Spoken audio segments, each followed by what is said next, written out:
We are moving forward with our discussion of linear systems, and here is one, for example. This one I pulled directly out of the homework that hopefully you did. But I will go over it a little bit different of a way, or thinking about it a little bit differently shortly. Okay, but what I want to discuss, well, you see the topic, and I want to begin with the following discussion, and that's this. Well, we take a linear system, and we can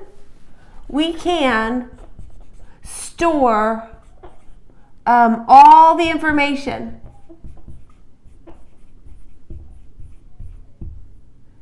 of a linear system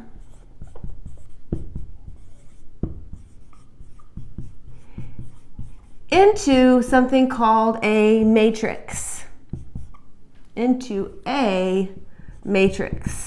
Now, what is a matrix? Well, it's just a, let's say, rectangular array of numbers. So this is going to be a rectangular array of numbers. Now, let us look at the matrix. Well, I'm actually going to give two matrices that come from this, but let's look at the matrix that corresponds exactly to this system. How would we form this? Okay. Well, let's look at our coefficients. So you see here we have 1, 2, 3. And you see here 2, 4, 7. And then 3, 7, 11. And then 1, 2, 8.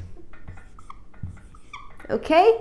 Now, we're going to talk a little bit about some terminology with matrices before we move into actually solving this system using this matrix, which I will. But the first thing I want to observe is that this matrix, what do we notice? We have 1, 2, 3 rows, and we have 4 columns, and oops, I misspelled columns. I left out the N. This is what we refer to as a 3 by 4 matrix. So you always list the rows first. So generally, maybe I will write this somewhere. Generally, I'll write it here. M by N, or an M by M matrix. Let's say it again. An, or A, M by N. Just like this. Matrix has M rows and N columns. And this is the way that we refer to matrices. Okay, now this matrix I have written, if we look at this system and look at this matrix, this is called what's called the Augmented Matrix. And maybe I'll write this. Technically, this is the Augmented Matrix. It has everything that the linear system has, all the information, I should say, of the linear system. And then there's another matrix that you can pull off from this linear system, which is just looking at the coefficients, which would be the following.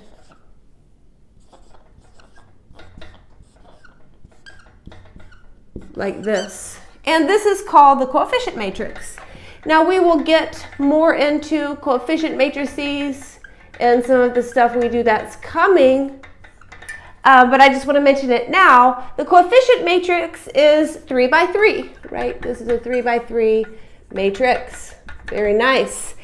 Now, one thing that is common, you'll see in your text or other references, if you're working with an augmented matrix, to sort of differentiate it from a coefficient matrix, often we will put these little dots like this, and then the reader can see that these are the coefficients, and this is sort of coming from the right-hand side of the equation. We have if we have an M by N matrix, typically we will refer to A, little I, little j as the entries. And what this says, well, maybe I should be a little bit more precise, and then I will draw the matrix. This A, little I, little j is referred to as the ij entry. Oops. ij entry. And what that means, remember what I said when I introduced the matrix, the row comes first. So this says this is the entry in row I, column j. Okay, so if I have a big M by N matrix, it would look like this, A1, 1.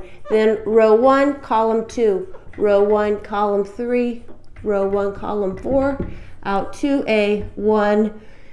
This is rows, columns, so this would be 1N, just like this. And then we have column, row 2, column 1, row 2, column 2, like this.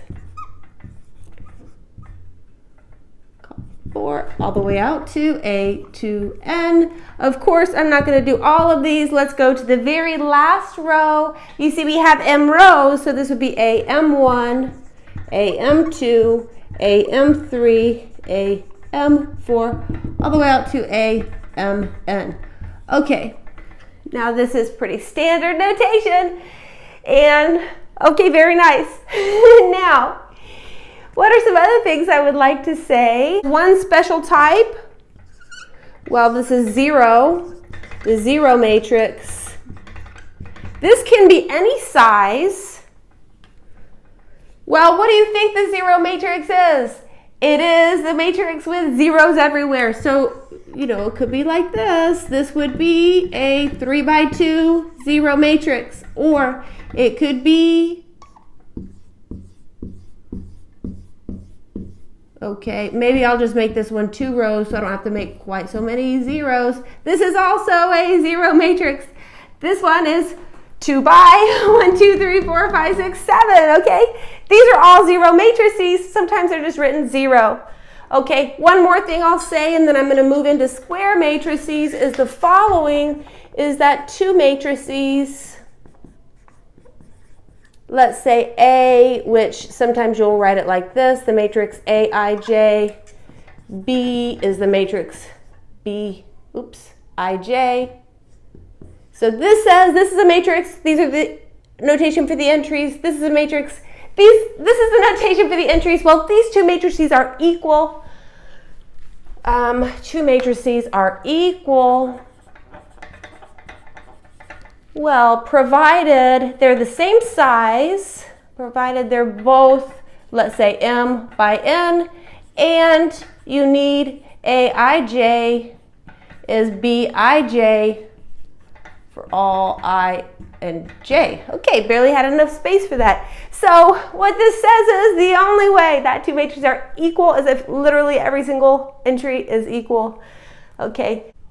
Now a few definitions. When we have a square matrix, this means it has the same number of rows as it has columns. And here I have drawn a very nice, I didn't write equals, but a very nice, colorful square matrix. Okay, here's an M by N square matrix. Now, well, what do I want to define here? First of all, a square matrix, maybe I should make a sentence, some definitions. A square matrix A is, okay, here we go. The first one is diagonal. A diagonal matrix provided Aij is 0 for I not equal to j. Now, well, so what you see here is in our picture, the red and the blue would be 0. This is a diagonal matrix. And I will add to this that when you have a square n by n matrix, I should say that these entries, A11, A22, A33, out to ANN are diagonal entries. They're on the main diagonal. Okay, so far so good. We see them, they are in black. So a diagonal matrix has 0 everywhere else. Well, we could also have upper triangular. It's upper triangular provided, well, what would be the case here? It means everything below the diagonal is 0. In my picture, this is the red. So this would say that Aij is 0 for, now what do we see here? We see the row is bigger than the column, so it would be I bigger than J, but I am color coding it to match my picture. So all this is 0. We have upper triangular, and similarly lower triangular matrix. These really only make sense, these adjectives, for square matrices. That's why I am talking about them now. Well, provided is the same idea, except in this case, lower triangular, everything sort of above the main diagonal or in this direction is 0, and this is blue in my picture, so we would have that let's see, Ij is 0 for, we need the row to be less than the column, like this. Okay, so these are the notions of diagonal, upper triangular, lower triangular, and then one more special type of square matrix, which will come up. I'll even mention this one later today. I think we will get into it more in chapter 2. Maybe I will put it in a box over here. Is the identity matrix.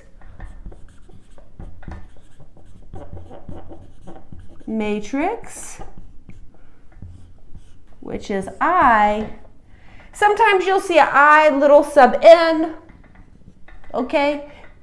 If it's n by n, and this is just all ones like this, and zeros everywhere else. So this is a diagonal matrix. It's the n by n diagonal matrix with ai equal 1, like this. Okay? This is the identity matrix. Now the next thing that I want to mention and talk about is that the columns of an m by n matrix, that the columns are, or form, maybe I'll just say are, vectors in, well, we have to think. Well, I'll tell you, and then we will think why. Let's do an example. So they are vectors, and I will remind you what a vector is momentarily. Let's do this. Oh, maybe I will make that not quite so big because I'm going to graph it. Let's do 5. Okay. You notice here this is 2 by 3, right? So this matrix, if this is A is 2 by 3. We have 2 rows, 3 columns. This says the column should be, if you match it up, a vector in R2, of course. Now, here we go. My columns are U is 1, 2. V is 3 minus 1. And maybe W is 1, 5. Okay. Now, what is a vector in Rn, or Rm, I should say, working in Rm here? These are maybe I should write this. These are vectors in R2. Okay, well, let's draw a picture because R2 I can draw. Well, that's in theory. Sometimes I still can't draw. I do my best. So I will draw a picture and we will discuss what is a vector. Okay, this, you sort of touch on vectors some in Calc 2, for example, or maybe you have seen them in other classes. Well, a vector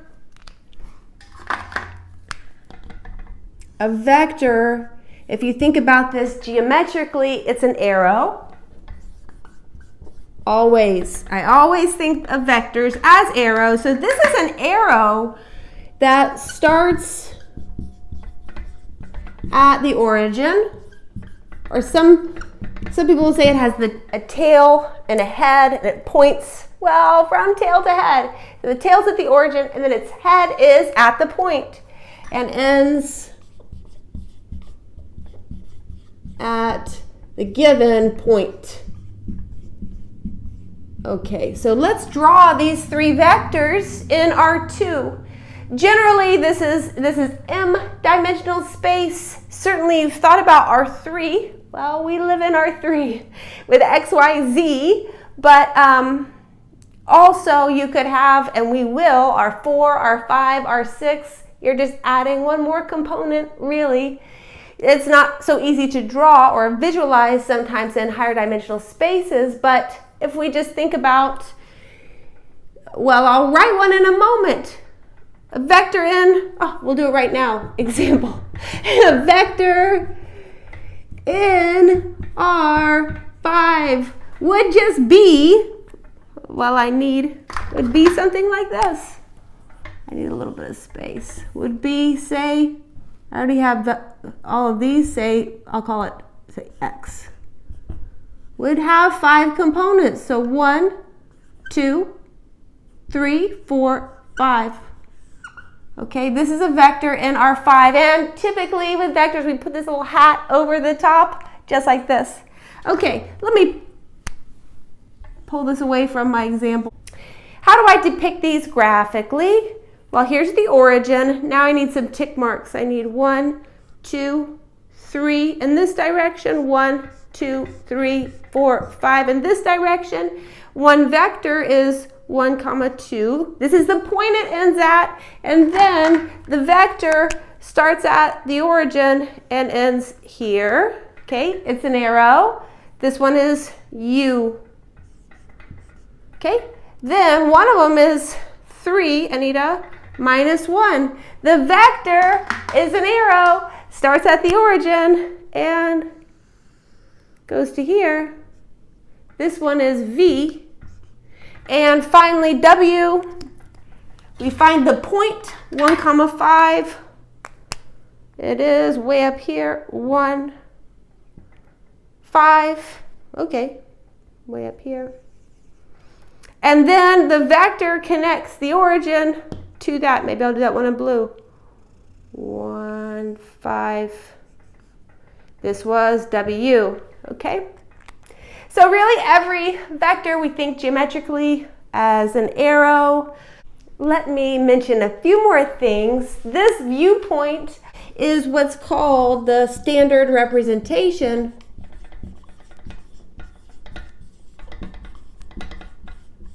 of a vector. And sometimes you will also see this written as the vector being in standard position. These are two different ways to refer to it. Okay, standard representation of a vector, and this is the way we always think about vectors in standard representation if you think about arrows. Similarly, I will mention that unless otherwise specified, we think about vectors as columns, okay? Because, I mean, technically, here, look, the rows form vectors in R3, right? This is 1, 3, 1. That's a vector in R3, or 2, -1, and 5. But we typically, unless it's otherwise written, we think about vectors as columns, and this will come more into play later. Now maybe I'll mention just a few more things, and then we'll get back to linear systems. This viewpoint of arrows, which is quite important with the geometry of vectors. We can, for example, add, right? You've probably added vectors in, say, Calc 1, Calc 2, when you think about motion in space, right? And you add vectors like this just component-wise. So if I added U plus V, looking at them as vectors like this, I would get 4, or I would get the vector bracket 4, 1, right? But thinking about adding them in the arrow world, there's a few ways to think about it. But one way that is nice here, you can think about U and V being the sides of a parallelogram. And what would the rest of the parallelogram be? Well, here I would come out by V. Okay, and here I will come up by U. See, now this is supposed to be a parallelogram. I am not as good as an artist as I wish I were, but in any case, then the sum here connects like this. So this is thinking about adding arrows. This is U plus V. Well, we see here, so this is to add vectors, thinking about this geometrically, U plus V here. We see that, in fact, it looks pretty reasonable. 1, 2, 3, 4, 1. And that's what I sort of commented we get if we just added component-wise. Okay, now, let me make one more observation about vectors. That's an important one. Then we will get back to linear systems. And it's the following. If you recall, so last time we had this one solution.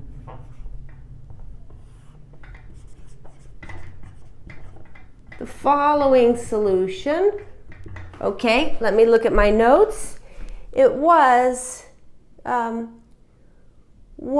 minus t and t. It was like this.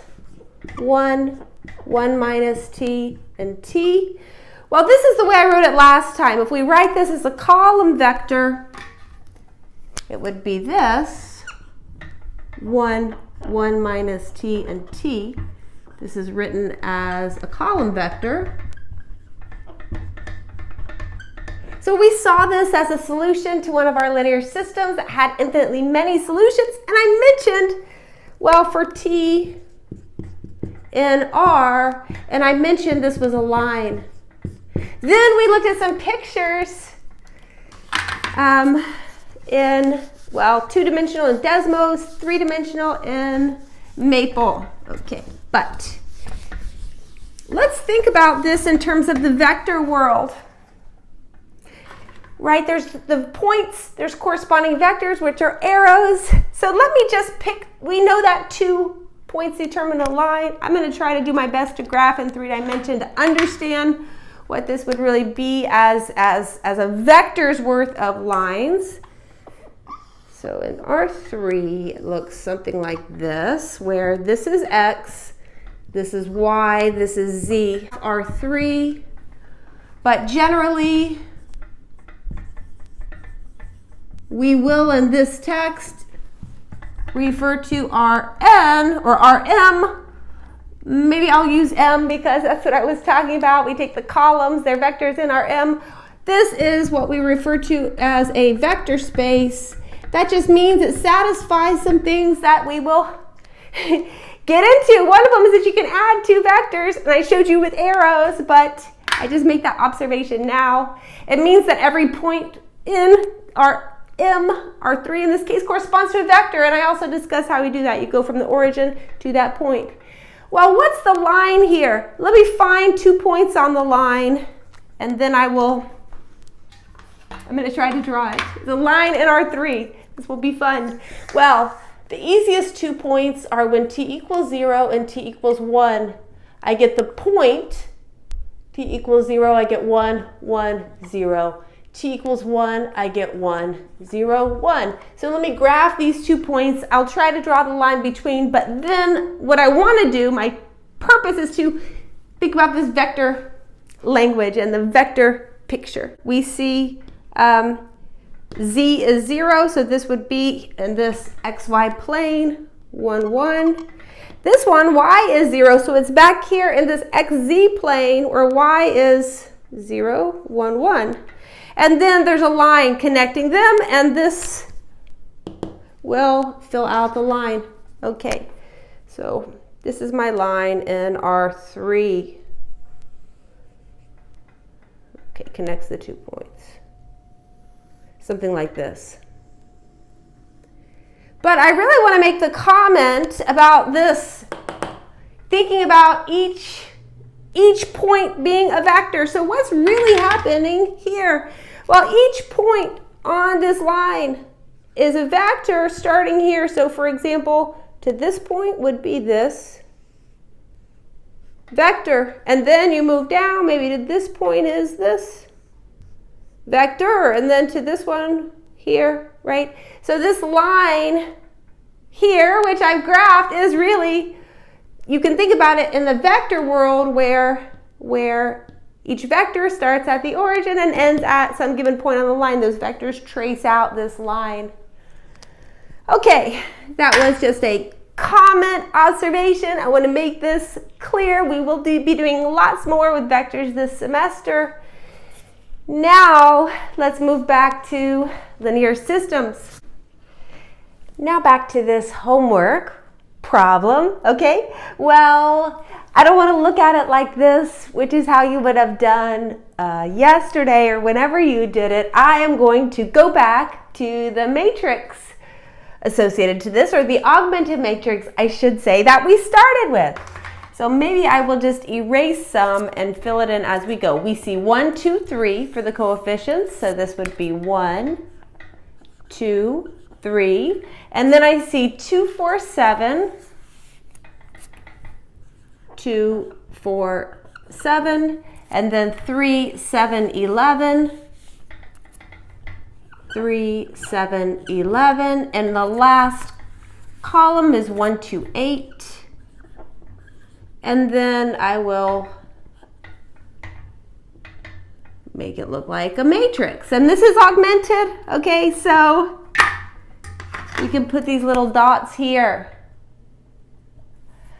Okay, very nice. Now, well, what can we do on a matrix like this to find the solution? Well, what did we do last time? It is the exact same thing. So these are called elementary row operations.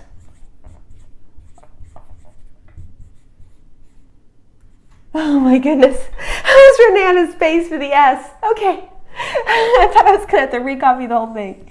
Here we go. What can we do? Well, we can multiply a row by a non-zero constant, or divide. So we can multiply or divide multiply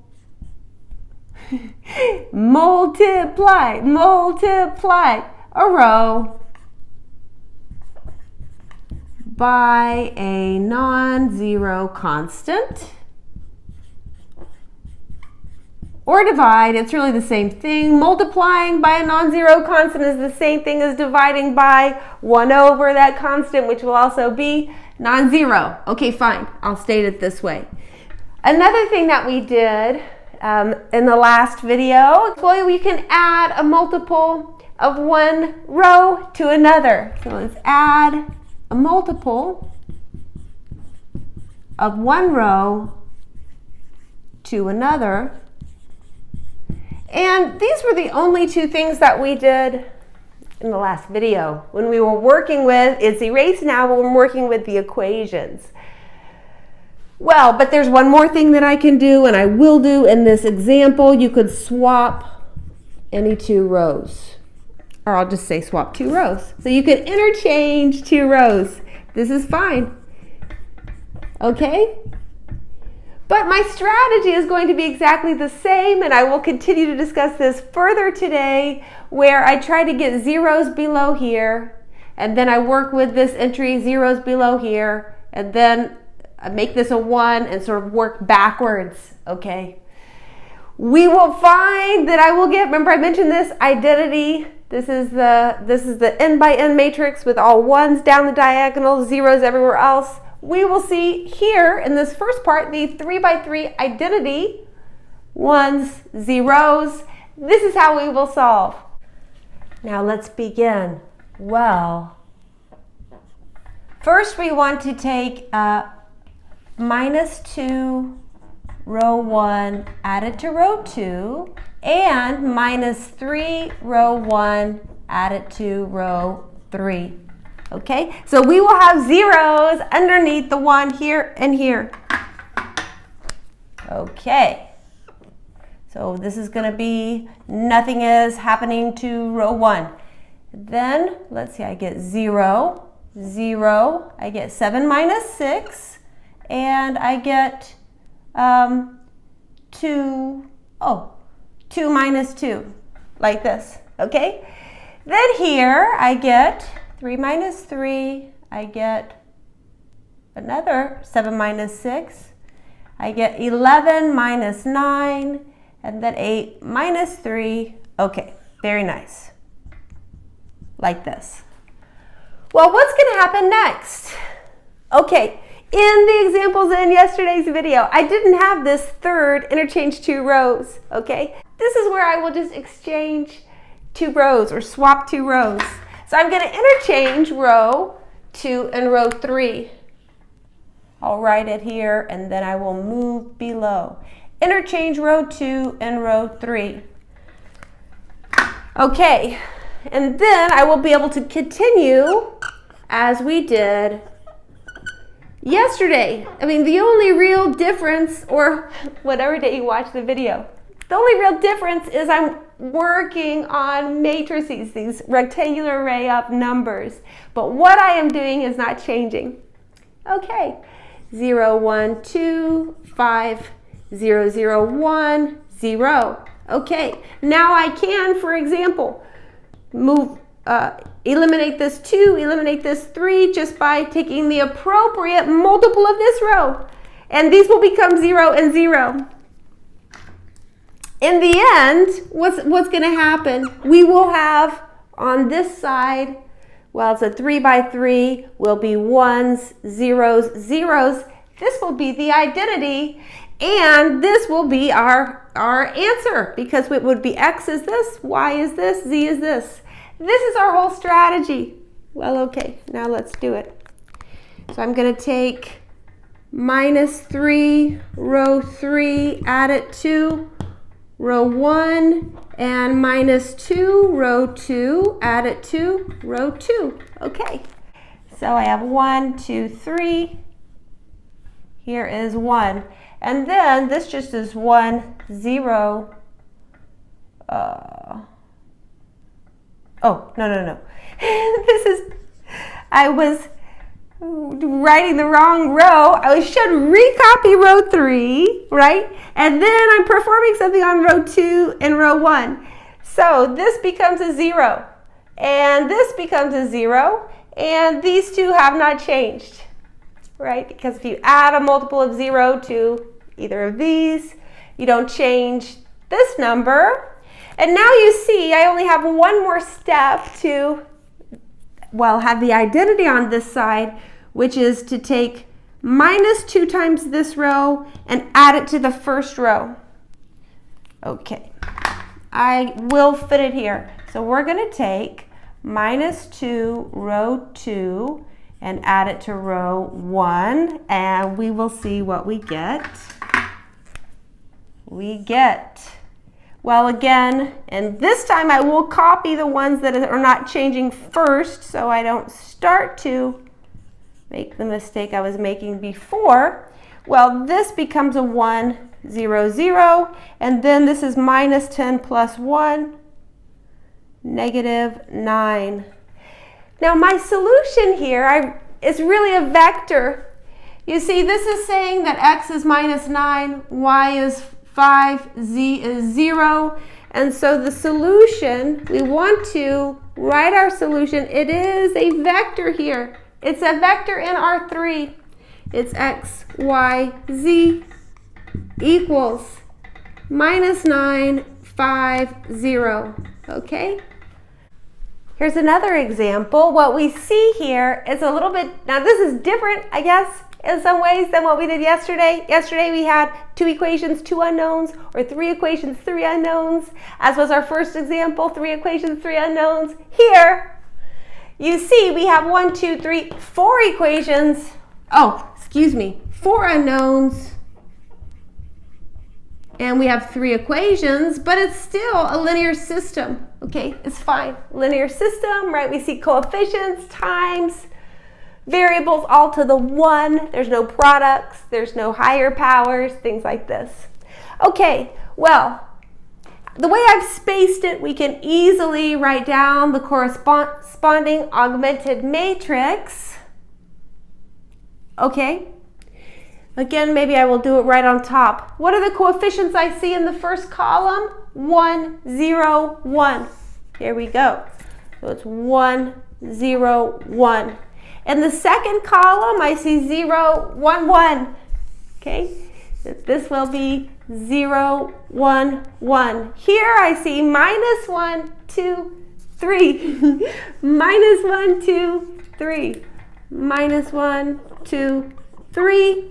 And then here it's 0, negative 1, negative 1. 0, negative 1, negative 1. Finally, we do the little like this for augmented. And my last column, I'm just going to move it in, is 1, 3, 7. We see it exactly. 1, 3, 7. Then I can make this have the bars of a matrix. This matrix, well, as we look at it, it is 3 rows, 5 columns, 3 by 5, right? So 3 by 5 matrix. Very nice. Always good to know what we are looking at. Now, let's do exactly what we were doing. Okay, let me erase this because I'm going to start doing these elementary row operations on this augmented matrix. Well, the first thing, I already have a 0 here. I'm just going to take minus row 1 and add it to row 3. 3. Okay, oops. And then the result is 1, 0, minus 1, 0. We have a 1. Then we have this has not changed. Okay, so I'm going to take minus this plus this, okay?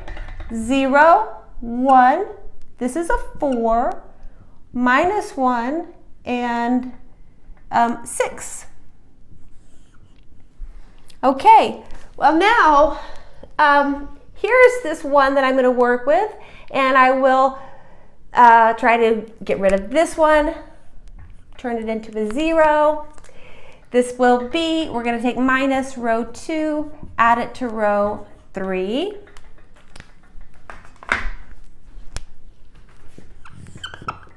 This is 1, 0, minus 1, 0, like this, and 1. And then 0, 1, 2, negative 1, 3. It's 0, 0. We subtract 2, 0, and 3.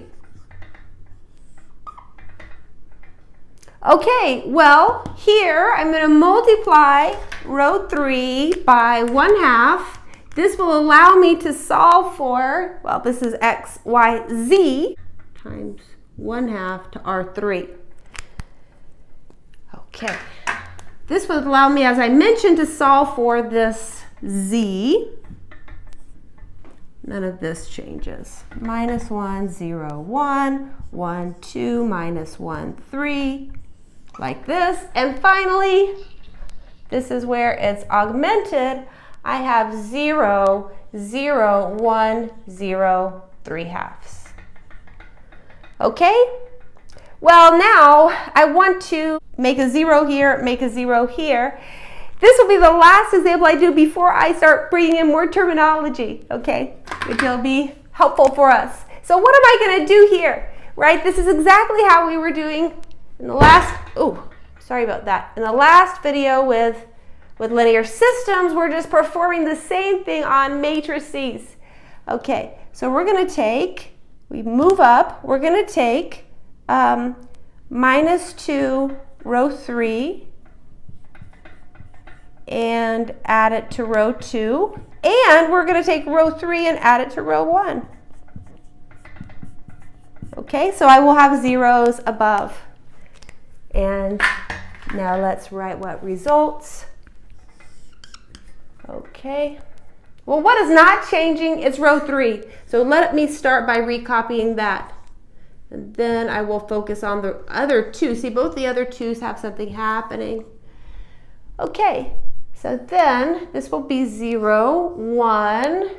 This one will be 0, minus 1. And then it's going to be 3, minus 3. Oh, this one's just 0. And then the top row is going to be 1, 0. This will not change. This one, when I add, this becomes 0. And now I add 3 halves to 1, gives me 5 halves. And this is as far as I can take it, okay? And I'm going to give you the, as I mentioned, more general form in a moment, but you see there's nothing I can do about this minus 1.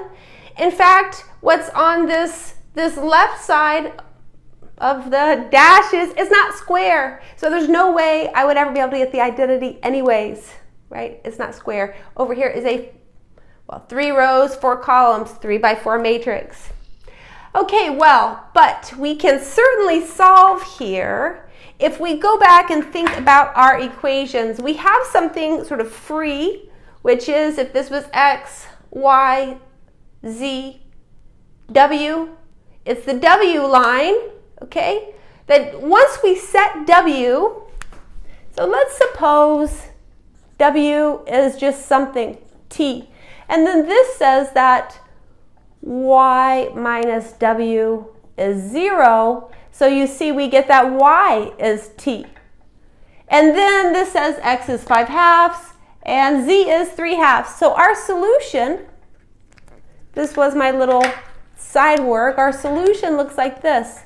X, y, z, w equals, okay, well, this is 5 halves, t, 3 halves, and t, like this. Infinitely many, and this is for any t in R. Let me move. Okay, infinitely many. Okay, this again will be a line, but this is how we sort of write it in vector form. The question is, what is this form I kept doing of getting these ones, and then below the ones getting 0, above the ones getting 0, and using this to solve my system? Well, it's what's called reduced row echelon form. Now, for the moment, I'm not thinking about these per se as being augmented matrices. They're just matrices. I'm talking about this form. Okay, now, so what is the form? This is it all in words, and then I have 4 examples. These are all in reduced row echelon form. If a row has non-zero entries, then the first non-zero entry must be a 1. It's called, let me underline, it's called the leading one, or sometimes it's called the pivot. This is what we have been creating in the 2 examples, and also even yesterday, even though we were working with the linear equations and not the matrices. Okay, so we see them here. Here's the pivot or leading one in the non-zero rows. This is a row of all zeros, okay? Not going to have a leading one. Here, 2 rows of all zeros, here and here. Very nice. Then, now let's look in the column where we see the pivots, or equivalently the leading ones. We need to be able to look up, look down in the column. There's nothing else in that column besides zeros. This is what we're doing by moving down, multiplying a constant times that row, adding it down, or when we work back, multiplying a constant that row and moving up. Okay, different things we were doing. In any case, look up, look down, look up, look down, look down, look down. Okay, you see the rest of the column is all zeros. This is another part of reduced row echelon form. Okay, so far, check and check. Finally, if you're in a column, check my notes. This doesn't make sense to have a row above a column. Let's fix it. If a row contains, now you can talk about having a row above a row, but a row above a column didn't make any sense. My apologies. Okay, well, here's a row with a leading one, and every row above it has a leading 1 and it's to the left. Here's a row with a leading 1. Every row above it has a leading 1 to the left. So what this says in particular, if you switched these two rows here, this would fail, okay? This would fail number 3 because it wouldn't have that property. So what it means is that these leading ones have this little sort of staircase where you march like this. This is what 3 is saying, and you see the staircase here. Then you kind of see the staircase here, comes down, go down like this, and then the staircase, okay? This is what this one's saying. Okay, let me mention the other form. I'll just take this off, and then I'll mention how it's different. The other form is easier to get to, but then once you have it, you have more work. If you want to then use that form to solve a linear system. And I'll take this off, row-echelon form. So what changes? And then I will make some changes to my examples. Although I will say that all of these are also row-echelon. The reduced row-echelon is a special case of row-echelon. But what changes is that your leading term can be any non-zero real number.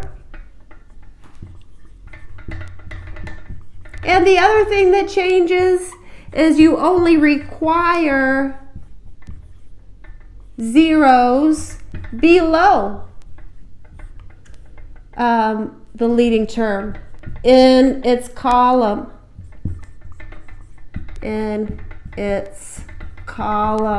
Okay.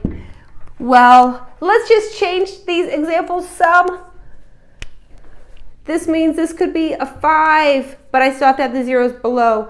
Okay, then this could be a 6, and maybe this is -2. Okay, still have to have the zeros below. Now this could be anything. This could be 3. This could be -1. Maybe I'll keep 0 there, although it's not required. And then again, I could change this to a 4 and a 7. Now I'm making my changes without erasing. And what can I do this one? I'll make it a 8. This is row-echelon form. It's not reduced, but this is, I'm trying to point out the differences here. Now this I could make maybe a 6, and then I'll make this a -1, make this a 4, okay, and then this could be 2, and maybe a 12 here. Oh, maybe I'll do a -3, okay. These are row-echelon form. You still have the zeros down below, and you still have the leading terms, right? But it's not the reduced row-echelon form. So in a sense, you're kind of just do your row operations moving down, and then you don't do them moving back up, if that makes sense.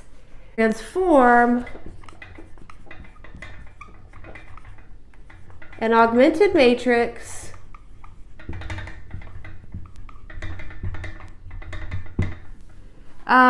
to reduced row-echelon form. And then this method of solving for a linear system, solving a linear system,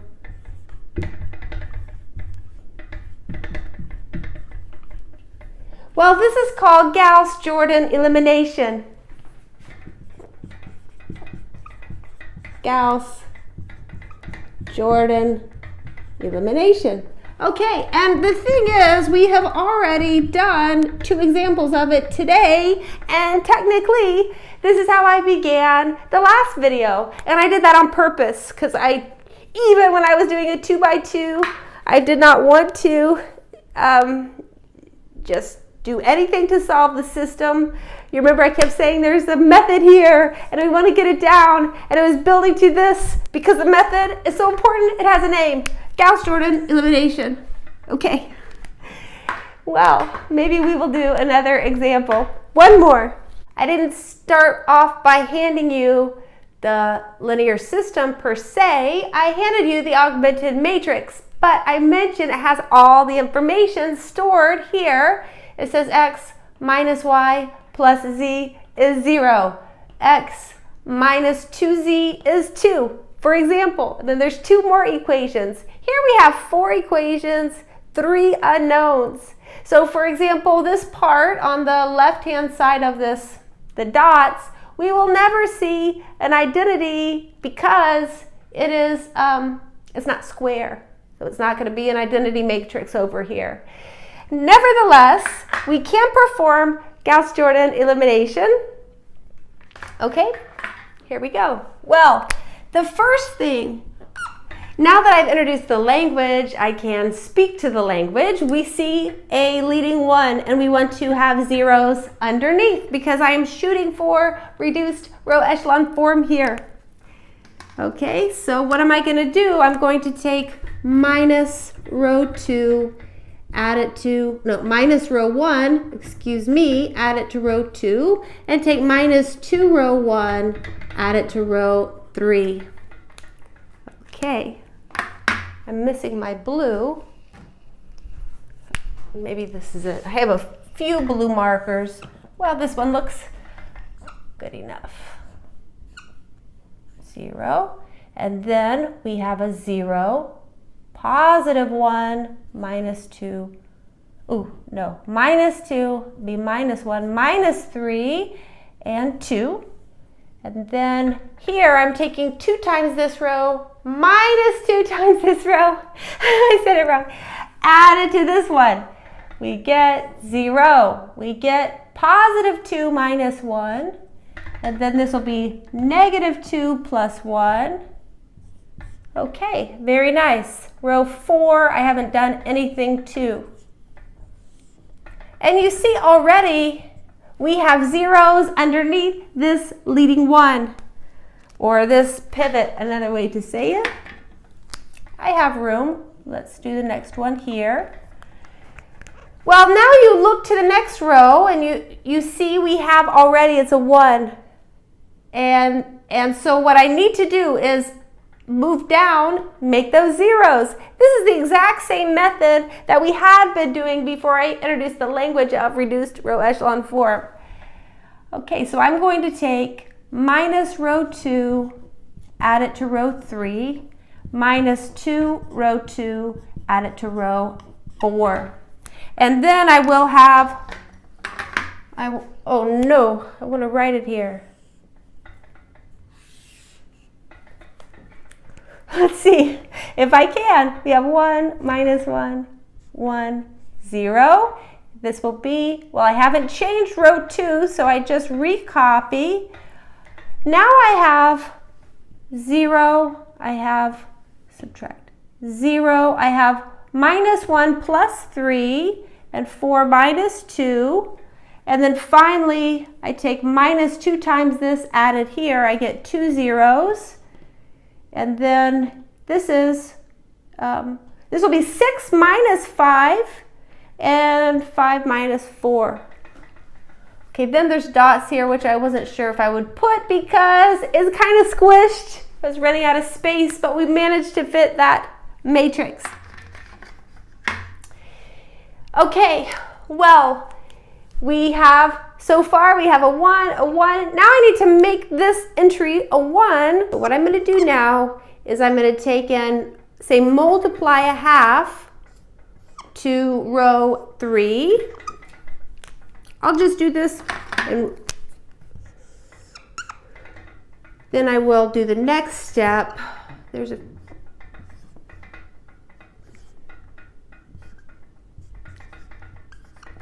I have 0, 0, 1, 1.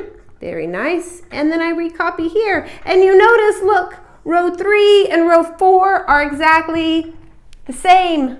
Okay? It's fine. I'm going to take, right, I want a 1. I have leading 1, leading 1, leading 1. I want to get a 0 underneath this leading 1. Now, in your screen, it probably just jumped to the completed problem. I'm going to talk about it. Somebody called my phone and it cut off first of all, my phone's on silent, so I didn't know. But then it cut off the recording, and I just merry went my way, talking to nobody, not recording, finished the problem.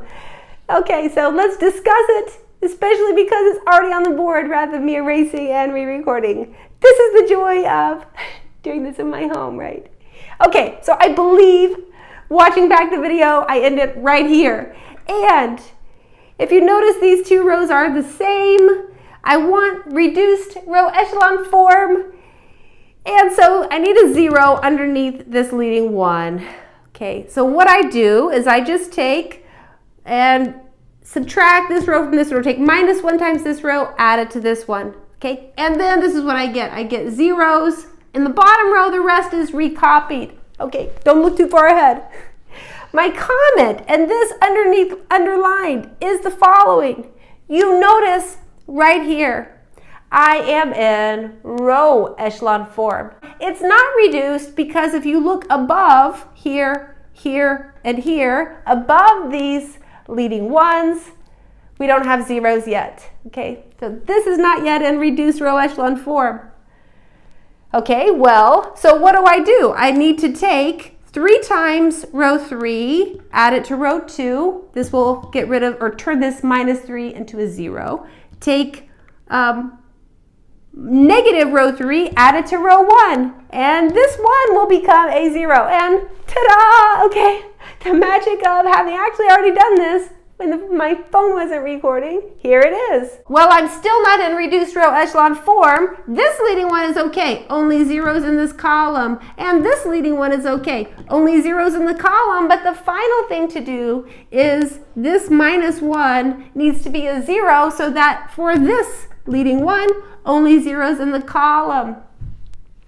And all I need to do to turn this into a 0 is just add row 2 to row 1. This is our final step. So row 2 plus row 1. And you notice row 3 stayed the same, row 4 stayed the same, row 2 stayed the same. And then I just add, I get 0. This, then I had what? 5 minus 1, 4, like this, okay?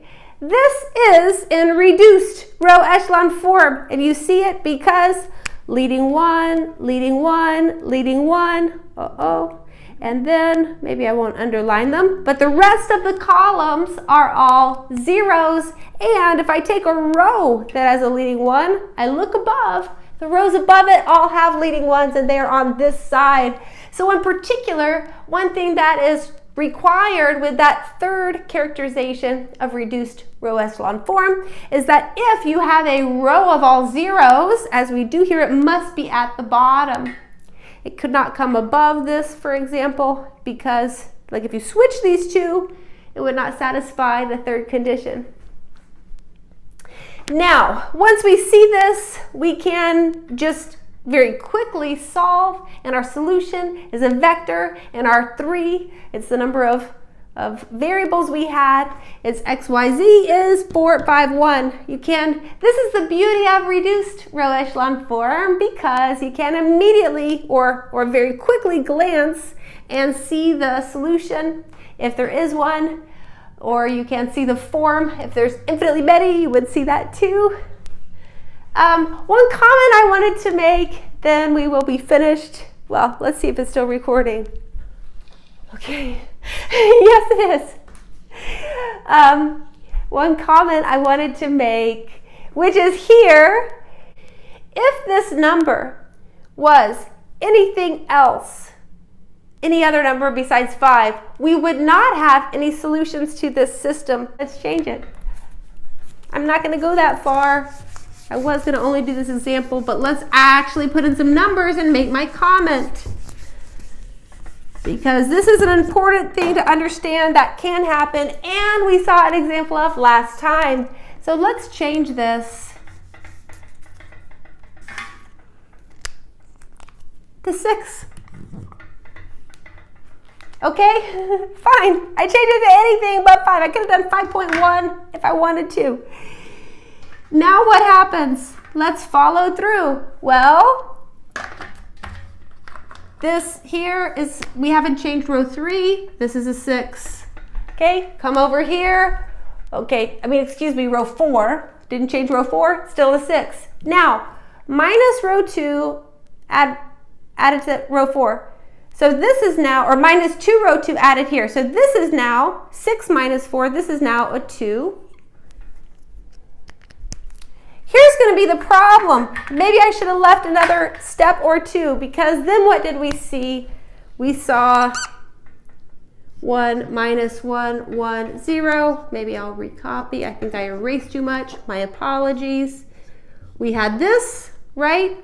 And then this, so far so good. I haven't reached into trouble yet. This was dividing. Taking times 1/2 row 3. Okay. Now here comes the issue.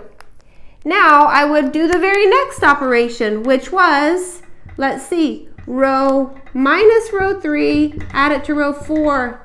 Okay.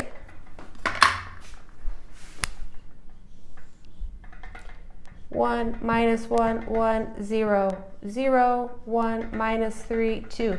This is still the same, but now 0, 0, 0, 1. If you remember, this is augmented, right? This is augmented. This is augmented. Okay. What does this last equation say? Well, it's inconsistent. So this is an inconsistent system. We have no solutions. And how do you see this? The very bottom row says 0x plus 0y plus 0z is 1. So the last row says 0 equals 1, which is, of course, false. And you see, we don't even have to keep going to get to reduced row echelon form. We see it immediately, no solutions. Okay, anytime you're doing elementary row operations on an augmented matrix and you have a row of all zeros, then you have this part, and over here you see any number besides 0, you're finished. No solutions. Okay, we had an example like that last time, but I wanted to make this comment in this example here, although it's kind of a full example as is. Now we're done.